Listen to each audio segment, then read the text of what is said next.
नमस्कार दोस्तों, मैं आपका दोस्त अशोक अपने YouTube चैनल अशोक का हिंदुस्तानी में बहुत बहुत स्वागत करता हूं। दोस्तों हम पढ़ रहे हैं इतिहास, और इतिहास का एक टॉपिक हम आज शुरुआत कर रहे हैं राजा राम मोहन राय और ब्रह्म समाज के बारे में। तो राजा राम मोहन राय और ब्रह्म समाज के बारे में हम जो मुख्य क्वेश्चन आने वाले हैं उनके बारे में विस्तार से अध्ययन करेंगे और बहुत अच्छे तरीके से एक साथ याद भी कर लेंगे। तो शुरुआत करते हैं दोस्तों बिना कोई देरी किए। राजा राम मोहन राय एवं ब्रह्म समाज, इन्हें राजा की उपाधि अकबर द्वितीय के द्वारा दी गई थी। सबसे पहले याद रखना है कि राजा राम मोहन राय को राजा की उपाधि किसने दी थी। इनका नाम मोहन राय था, तो राजा की उपाधि दी थी अकबर सेकंड ने, अकबर द्वितीय ने। धर्म सुधार का प्रारंभ देश के पूर्वी भाग बंगाल से हुआ। इस आंदोलन का नेतृत्व राजा राम मोहन राय द्वारा किया गया। जो धर्म सुधार आंदोलन था भारत में, उसकी शुरुआत कहाँ से हुई? पूर्वी बंगाल से।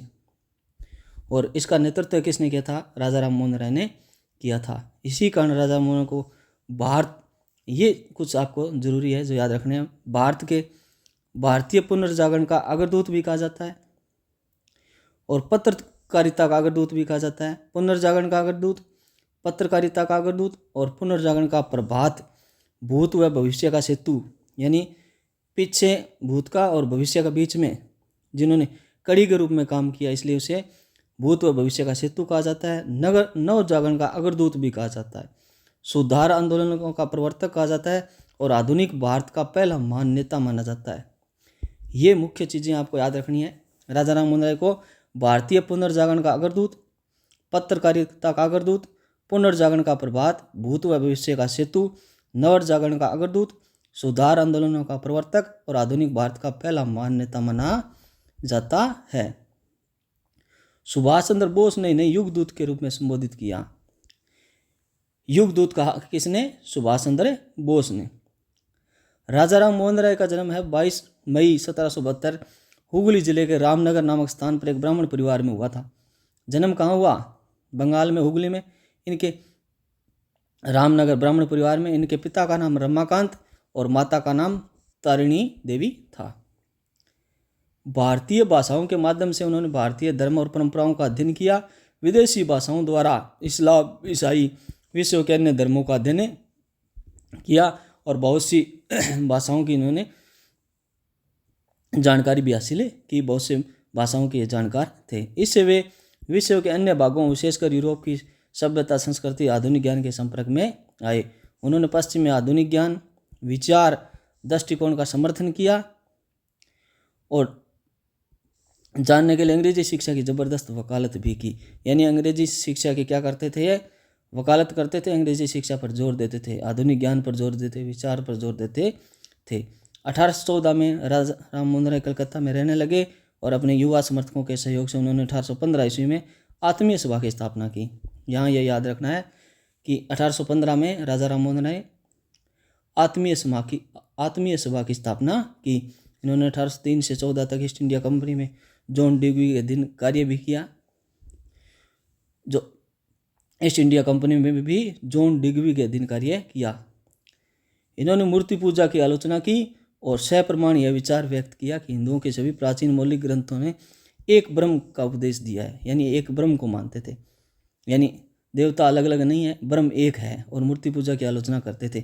1819 में उन्होंने मूर्ति पूजा पर हुए शास्त्र में मद्रास के विद्वान सुब्रमण्यम शास्त्री को क्या किया था? पराजित किया था। सुब्रमण्यम शास्त्री को। राजा राम मोहन राय का प्राचीन ग्रंथों, दर्शन में विश्वास था, परंतु अंतिम रूप से वे मानव विवेक, तर्क शक्ति पर निर्भर थे। यानी वो ऐसे नहीं है भारतीय प्राचीन ग्रंथों को मानते थे, दर्शन में विश्वास करते थे, परंतु उनका मानना था कि अंतिम जो निर्णय है वो कौन लेगा? अपना विवेक लेगा और तर्क शक्ति है वो लेगी। ईसाई धर्म के अंधविश्वासों की सभी उन्होंने आलोचना की और ईसा मसीह के देवत्व को मानने से इनकार कर दिया। इससे उनके कई ईसाई मित्रों को बड़ी निराशा हुई, क्योंकि हिंदू धर्म के प्रति राम मोहन के आलोचनात्मक दृष्टिकोण को देखते हुए उन लोगों ने उम्मीद की थी कि वह अंततः ईसाई धर्म को स्वीकार कर लेंगे। पहले ईसाइयों को लग रहा था कि राजा राम मोहन राय ईसाई धर्म स्वीकार कर लेंगे, परंतु उनको बड़ी निराशा हुई। 1820 ईस्वी में उन्होंने precepts of Jesus a guide to peace and happiness नामक एक किताब लिखी, पुस्तक प्रकाशित की थी 1820 में। कौन सी? Precepts of Jesus a guide to peace and happiness, यानी प्रसन्न कुमार टैगोर के सदम नाम से लिखी थी नामक पुस्तक प्रकाशित की, जिसमें उन्होंने न्यू टेस्टामेंट के नैतिक और दार्शनिक संदेश को उसकी चमत्कारी कहानियों से अलग करने की कोशिश की। जो न्यू टेस्टामेंट है ईसाई धर्म का, उनकी जो चमत्कारी कहानियाँ हैं उनसे अलग करने की उसने कोशिश है कि उन्होंने राजा राम मोहन राय ने। तो उनकी पुस्तक का नाम याद रखना है, precepts of Jesus, precepts of Jesus a guide to peace and happiness. 20 अगस्त 1828 को कलकत्ता में ब्रह्म समाज के नाम से एक नए समाज की स्थापना की। तो ब्रह्म समाज की स्थापना कब की? 20 अगस्त 1828 को। किसने? राजा राम मोहन राय ने। कहाँ पर की? कलकत्ता में की। इससे आगे चलकर ब्रह्म समाज के नाम से जाना गया। ये पहले ब्रह्म सभा था और बाद में ब्रह्म समाज बन गया। 20 अगस्त 1828 कलकत्ता में, याद रखना है। ब्रह्म समाज के प्रथम सचिव ताराचंद चक्रवर्ती थे। जो प्रथम सचिव बनाए गए वो थे ताराचंद चक्रवर्ती। इस सभा का उद्देश्य था राजा राम मोहन राय की मान्यताओं के अनुरूप हिंदू धर्म में सुधार लाना। समाज के सिद्धांतों दृष्टिकोण के मुख्य आधार थे मानव यानी मानवीयता पर बल देना, विवेक पर बल देना, वेद और उपनिषदों की ओर ध्यान आकर्षित करना। तो जो ब्रह्म समाज थी उस किस पर ध्यान देती थी? मानव, विवेक, वेद और उपनिषद पर देती थी। ब्रह्म समाज ने एकेश्वरवाद का समर्थन किया, कहा कि जीव आत्मा अमर है, उसमें उन्नति करने की असीम क्षमता है, वह अपने कार्यों के लिए भगवान के सामने उत्तरदायी है।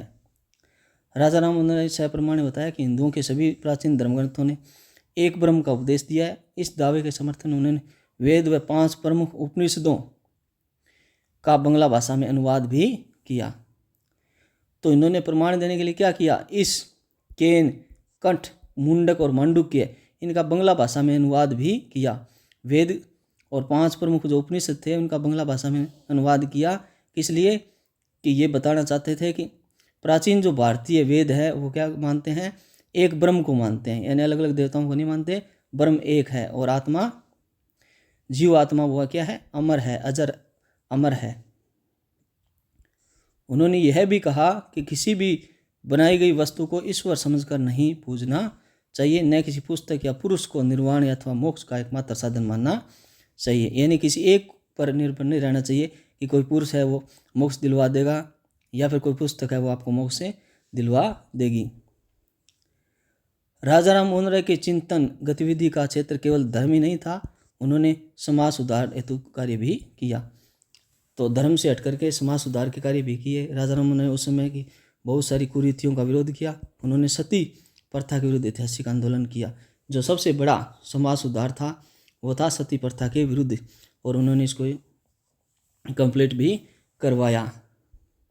तो इस प्रथा को बंद करने के लिए उन्होंने प्राचीन धार्मिक ग्रंथों को हवाले साबित करने की कोशिश की कि मौलिक हिंदू धर्म इस प्रथा के खिलाफ था, यानी अपने धर्म में सती प्रथा को कोई स्थान नहीं था। 1811 में जब राजा राम मोहन राय की भाभी सती हो गई तो इस प्रथा को समाप्त करने में कटिबद्ध हो गए, और राजा राम मोहन राय के प्रयासों के फलस्वरूप गवर्नर जनरल बेटिक द्वारा 4 दिसंबर 1829 को सती प्रथा को अधिनियम 17 के तहत गैर कानून घोषित कर दिया। याद रखना कि सती प्रथा गैर कानून घोषित हुई किन के प्रयासों से? राजा राम मोहन राय के प्रयासों से।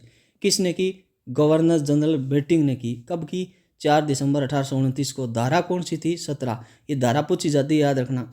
ये डेट तो फिक्स है, जो बहुत बार पूछी जाती है। क्या?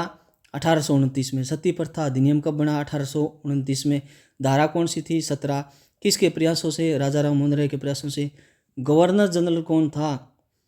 तो गवर्नर जनरल था बेटिक। राजा राम मोहन राय ने के सती प्रथा विरोधी होने के कारण उनके मित्र भवानी चरण बंदोपाध्याय उनसे अलग हो गए और समाचार चंद्रिका नामक नई पत्रिका का प्रकाशन किया। उनके मित्र थे भवानी चरण बंदोपाध्याय, और वो उनसे सती प्रथा के मामले में अलग हो गए। समाचार चंद्रिका नामक नई पत्रिका का प्रकाशन किया। राजा राम मोहन राय आधुनिक शिक्षा के प्रारंभिक समर्थक प्रचारकों में से थे। उनके विचार से भारत में आधुनिक विचारों के प्रसार के लिए आधुनिक शिक्षा आवश्यक थी, इसलिए उन्होंने अंग्रेजी शिक्षा भरपूर समर्थन किया। उन्होंने कलकत्ता में डेविड हेयर के सहयोग से हिंदू कॉलेज 1817 ईस्वी में स्थापना कराई। ये भी याद रखना कि डेविड हेयर के सहयोग से हिंदू कॉलेज की स्थापना 1817 में कलकत्ता में किसने कराई? राजा राम मोहन राय ने। तो हिंदू कॉलेज की स्थापना राजा राम मोहन राय किसके सहयोग से? डेविड हेयर के सहयोग से। कब? 1817। कहाँ पर? कलकत्ता में, जो अपने आप में एक बड़ी घटना थी। उन्होंने 1823 में द्वारकानाथ टैगोर व विलियम एडम के साथ मिलकर कलकत्ता यूनिटेरियम सोसाइटी की स्थापना की। 1823 में क्या किया? द्वारकानाथ टैगोर व विलियम एडम के साथ मिलकर 1823 में द्वारकानाथ टैगोर व विलियम एडम के साथ मिलकर कलकत्ता यूनिटेरियम सोसाइटी की स्थापना की। कलकत्ता यूनिटेरियम की स्थापना कब की? 1823 में। किसके साथ? द्वारकानाथ टैगोर और विलियम एडम के साथ मिलकर। लगभग नास्तिकों का समुदाय कहा गया इसको, यानी इनको क्या माना गया? कलकत्ता यूनिटेरियम सोसाइटी को नास्तिकों का समुदाय। 1825 में उन्होंने वेदांत कॉलेज की स्थापना की। वेदांत के कॉलेज की स्थापना कब की? 1825 में, जिसमें भारत विद्या के अलावा सामाजिक और भौतिक ज्ञानों की पढ़ाई होती थी। वेदांत कॉलेज 1825। बंगला भाषा के विकास में उनका महत्वपूर्ण योगदान रहा। उन्होंने स्वयं एक बंगला व्याकरण का संकलन भी किया। राजा राम मोहन राय भारतीय पत्रकारिता के अग्रदूत थे। उन्होंने स्वयं बंगाली पत्रिका संवाद कौमुदी का प्रकाशन किया। मोस्ट इम्पोर्टेंट है। तो वो खुद पत्रकारिता के अग्रदूत थे, तो बंगाली भाषा में पत्रिका निकाली थी जिसका नाम था बंगाली भाषा में पत्रिका का संवाद कौमुदी।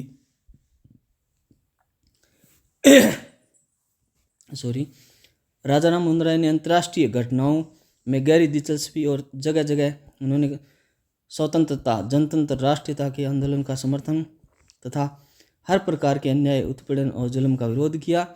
कहा जाता है कि 1821 में नेपल्स में क्रांति की विफलता की चर्चा से वो बहुत दुखी हुए थे, और 1823 में जब स्पेनिश अमेरिकी क्रांति सफल हुई तो इस खुशी में उन्होंने एक सार्वजनिक भोज देकर मनाया था। यानी वो चाहते थे कि जनता क्रांति के माध्यम से आवाज़ बने, इसलिए वो क्रांति का समर्थन करते थे और इसलिए उन्होंने ऐसा किया। राजा राम मोहन राय का दृष्टिकोण उदार, व्यापक, अपेक्षाकृत आधुनिक है। उनके विचारों और व्यक्तित्व के स्पष्ट छाप उनके विचारों पर पड़ी।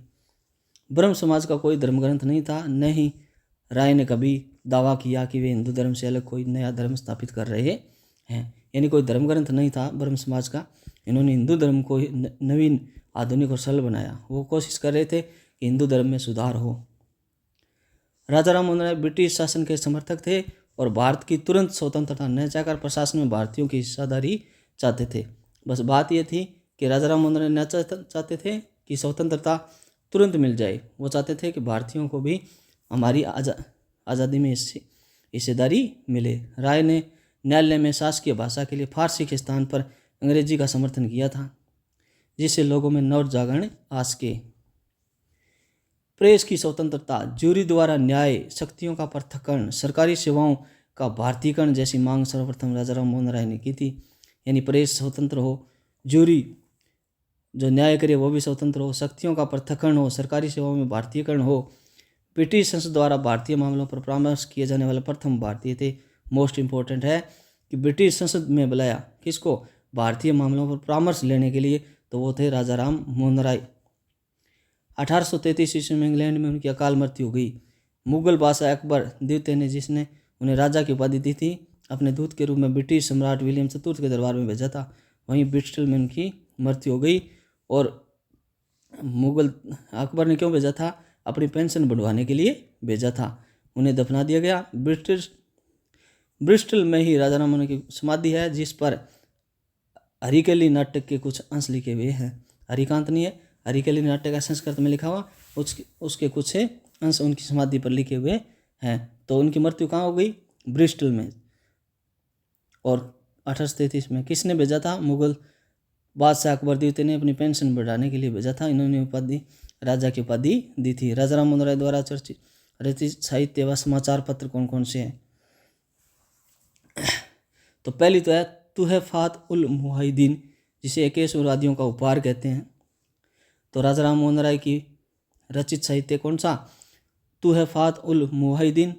और फिर है मजारतुल अदियान, जो फारसी में है, हिंदू उत्तराधिकार नियम, संवाद कौमुदी जो बंगला भाषा में 1821 में प्रकाशित पत्रिका है संवाद कौमुदी, मिरातुल अखबार फारसी भाषा में है, और बंगदूत हिंदी भाषा में है, बंगदूत, ब्रह्मनिकल मैगजीन जो अंग्रेजी भाषा में है, और the appeals to the Christian public, ये भी है the appeals to the Christian public. Roy पहले भारतीय थे जिन्होंने समुद्र पार करके यूरोप में पांव रखा था। तो ये किताबें एक दो बार रिपीट कर लेना, वापस पढ़ लेना, याद हो जाएगी। राजा राम मोहन राय की मृत्यु के बाद ब्रह्म समाज का संगठन कमजोर पड़ने लगा। ये भी याद रखना, समुद्र पार करके पहली बार भारतीय कौन थे जो समुद्र पार गए थे, तो वो थे राजा राम मोहन राय। फिर भी वह इस बीच किसी तरह का में रहा, यानी राजा राम मोहन राय की मृत्यु के बाद ब्रह्म समाज क्या हो गया, थोड़ा कमजोर पड़ गया। जब देवेंद्र नाथ टैगोर इसमें शामिल हुए तो संस्था में बाद में 1877 में फिर जान आ गई। देवेंद्र नाथ टैगोर, राजा राम मोहन राय के बाद कौन आई ब्रह्म समाज में, देवेंद्र नाथ टैगोर, जिसे वो एक बार वापस इसमें जान आ गई। राजा राम मोहन राय के विचारों के प्रसार के लिए उन्होंने 1839 में तत्वबोधिनी सभा की स्थापना की, यानी इनके विचारों को आगे बढ़ाने के लिए देवेंद्र नाथ टैगोर ने क्या किया, तत्वबोधिनी सभा की स्थापना कब की, 1839 में। और 1843 में देवेंद्र नाथ टैगोर ने ब्रह्म समाज का नेतृत्व संभाला था, 1843 के अंदर संभाला था देवेंद्र नाथ टैगोर ने। इन्होंने ब्रह्म धर्म नामक पुस्तिका का संकलन भी किया। बाद में देवेंद्र नाथ ने केशव चंद्र सेन को ब्रह्म समाज का आचार्य नियुक्त किया था। उनके प्रभाव में समाज ने हिंदू धर्म के सर्वोत्तम विश्वासों नैतिक आचरणों को बनाए रखने की कोशिश की। उनके आचार्यत्व में समाज बहुत लोकप्रिय रहा। बंगाल से बाहर इसकी शाखाएं संयुक्त प्रांत पंजाब, मद्रास में खोली गई, मगर शीघ्र ही केशव चंद्र सेन के उदारवादी दृष्टिकोण के परिणाम स्वरूप ब्रह्म समाज में फिर फूट पड़ गई। केशव चंद्र सेन कई बातों में हिंदू धर्म को संकीर्ण मानते थे और वह संस्कृत के मूल पाठों के प्रयोग को उचित नहीं समझते थे। अब उनकी सभाओं में सभी धर्मों, चाहे ईसाई, इस्लाम, फारसी, चीनी धर्म ग्रंथों को पाठ होने लगे। तो केशव चंद्र सेन क्या थे, ज़्यादा उदारवादी हो गए, सभी धर्मों को साथ में लेकर के चलने लग गए, इसलिए इसमें एक बार फिर फूट पड़ी। ऐसे ही सवालों पर मतभेद बढ़ता गया और देवेंद्र नाथ ने 1865 में केशव चंद्र सेन से आचार्य की उपाधि छीन ली। जो केशव चंद्र सेन को आचार्य बनाया था वो उपाधि वापिस से छीन ली। फलस्वरूप केशव चंद्र सेन मौलिक ब्रह्म समाज से अलग हो गए। जो ब्रह्म समाज था मूल रूप से, उससे कौन अलग हो गए, केशव चंद्र सेन, और समाज की एक नई शाखा का संगठन किया जिन्होंने भारतीय ब्रह्म समाज के नाम से पुकारा। तो केशव चंद्र सेन ब्रह्म समाज से अलग हो गए और उन्होंने अपने अलग ब्रह्म समाज बना ली जिसका नाम था भारतीय ब्रह्म समाज। तो भारतीय ब्रह्म समाज की स्थापना किसने की है, केशव चंद्र सेन ने की है। और वहाँ पर कौन है, देवेंद्र नाथ टैगोर। तो देवेंद्र नाथ टैगोर ब्रह्म समाज, जिसे आदि ब्रह्म समाज के नाम से जाना गया। अब ब्रह्म समाज दो हो गई है, एक तो जो पहले से चली आ रही देवेंद्र नाथ टैगोर जिनके हेड हैं वो तो है ब्रह्म समाज या आदि ब्रह्म समाज, और दूसरी बना ली है केशव चंद्र सेन ने जिनका नाम है भारतीय ब्रह्म समाज।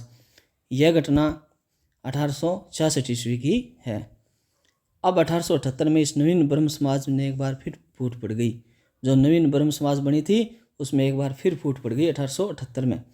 केशव चंद्र सेन व उनके अन्य सहधर्मी ब्रह्म समाजियों के लिए विवाह की न्यूनतम आयु का प्रचार करते थे। केशव चंद्र सेन क्या कहते थे कि लड़की की आयु 14 वर्ष और लड़के की आयु 18 वर्ष होनी चाहिए, न्यूनतम आयु इतनी होनी चाहिए शादी के लिए। लेकिन 1878 में स्वयं केशव चंद्र